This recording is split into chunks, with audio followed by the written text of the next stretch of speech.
ever thought about the cost of healthcare fraud in America? Did you realize that in the last 4 years there were over $14.9 billion in fraudulent healthcare charges, according to the HHS.gov? With the passing of the Affordable Care Act of 2010, these charges have been recovered by using tougher screening procedures, stronger penalties, and new technologies. The purpose of my speech is to inform my audience of the pros and cons of the new law and how they can affect your family and the small business sector. I feel I'm qualified to speak on this topic due to my extensive research on this topic, and I've been a nurse for over 17 years and have spent the last 3 years in the private insurance industry working as a claim review nurse for one of the largest private insurance providers in the United States. I will inform you about the Affordable Care Act by giving you information on how this law will affect your health care coverage, what new rights you have as a consumer when obtaining insurance, either private or government-based insurance, and the possible health care costs that it could increase as a result of this new law. The Affordable Care Act was signed into law in September of 2010 and became effective in September of 2013 with the launch of the healthcare insurance marketplace. With this launch, Americans are being given the opportunity to sign up for insurance through the marketplace or exchange.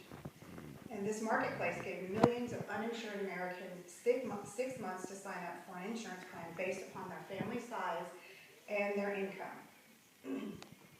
This is not a choice by the passing of this healthcare law. With this passing of the law, all Americans must be signed up for either private insurance or the government-based insurance plans by March 31st of 2014, or risk being penalized for not having proof of health care coverage. The Affordable Care Act provides low-cost quality medical care to millions of Americans who, without the law, would not have access to any type of insurance, per the HHS.gov 2013. Americans who could not afford health care coverage now have access to low-cost insurance plans based on family size and annual incomes. These plans are the gold, silver, and platinum plans. This law also prevents the insurance industry from declining coverage to Americans because of pre-existing health conditions, age, or any other factors that insurance companies in the past could use as a reason to decline health care coverage to Americans. The Affordable Care Act will allow Americans insurance that will have low deductibles, low copays, and free preventive care visits. Preventive care visits will be provided free of charge, and the copays for sick visits will be lower. The lower deductibles will give families the ability to have access to healthcare services that before this law they could not afford. Before this law, a family without insurance would have to pay cash for catastrophic illnesses or events, or any long-term illness that would require hospitalization, follow-up care, or rehab services. These services were and could often be very costly to a family and could actually bankrupt a family who was trying to pay for these services without insurance. The Affordable Health Care Law will increase access to affordable health care, improve the quality of the way these services are delivered, and decrease the cost of the health care services according to the HHS.gov. The Affordable Care Act provides low-cost quality medical care to millions of Americans. This health care law allows Americans to have access to an insurance plan that fits their budget, but if they want to keep their current plan, they can also keep that plan. This law protects you from losing your current plan, but it also protects your choice of doctors, and in the event of an emergency, you have access to emergency care outside of your network. The passing of the health care law ends the insurance industry's right to refuse coverage to persons with pre-existing conditions, keeps young adults covered on their parents' plan until the age of 26, and should you have a denial of medical services by your insurance company, the law guarantees your right to an appeal. Let's look carefully at this law. Although this law has many pros, there are some negative effects that this law has on you, the consumer, and to the small business owner. According to Forbes.com, the cost of the Affordable Care Act will increase national healthcare spending by $621 billion and raise the actual cost of healthcare spending for a family of four by $7,450 per year. According to the Kaiser Foundation, insurance premiums for the American consumer who carry private healthcare coverage have actually increased due to the new healthcare law. This law has also affected the American consumer because many Americans have had their current coverage canceled and are being directed to find new healthcare coverage through the healthcare marketplace.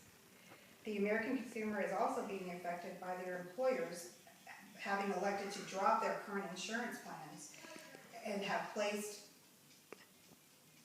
a medical necessity review on their current insurance plan, which requires every service claim to be reviewed by a licensed medical provider, such as an LVN, an RN, and a medical doctor. These reviews can often result in a denial of service if certain criteria are not met when the service is reviewed by the licensed healthcare professional, according to UHC.com. According to Forbes.com, how can the cost of healthcare spending rise, but the healthcare spending decrease on average by $2,500 per year? The fact is, the cost of healthcare spending on average for a family of four will increase to $7,450 per year, and may in fact be even higher with this expected dollar amount.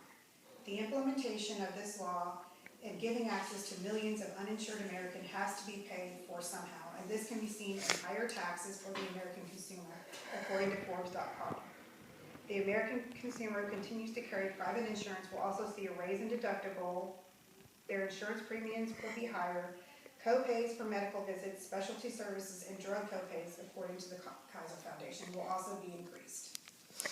The new Affordable Care Act also really affected the small business owner. This law requires a business who employs 50 or more employees to provide access to health care coverage to their employees and dependents by the year 2015, or face harsh penalties, according to the KaiserFoundation.org.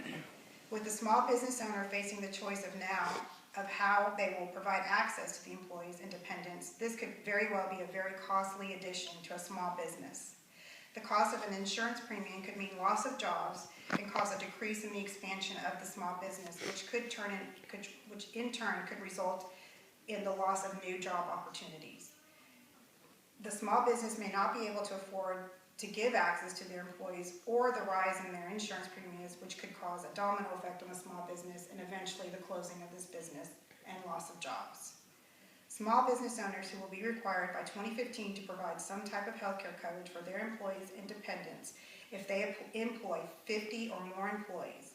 If this is not provided, there is a penalty that these business owners will have to pay, and this could be very costly to the small business, causing insurmountable debt, with the business having to close and loss of jobs. Small business owners will be penalized according to salary ranges of their employees and the number of employees they have if they do not provide some kind of health care coverage by 2015.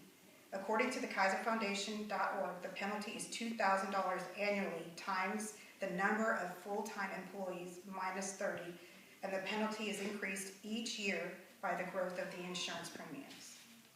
In conclusion, I hope that you have a better understanding of the pros and cons of the Affordable Care Act by my examples and key features of the Affordable Care Act. The purpose of this speech was to educate my audience on the positive and negative effects of the Affordable Care Act and what these changes mean to you as the consumer and the small business owner. I feel I was qualified to speak on this topic and to inform you of this Affordable Care Act due to my extensive research and qualifications as an RN and my current employment for the last 3 years at one of the largest private insurance companies in the U.S. I've been a nurse for 17 years and understand the process of the insurance industry, both as a provider and as a consumer. I hope my speech has provided you with information that can help you understand how the Affordable Care Act may affect you and if this was the right decision for our country.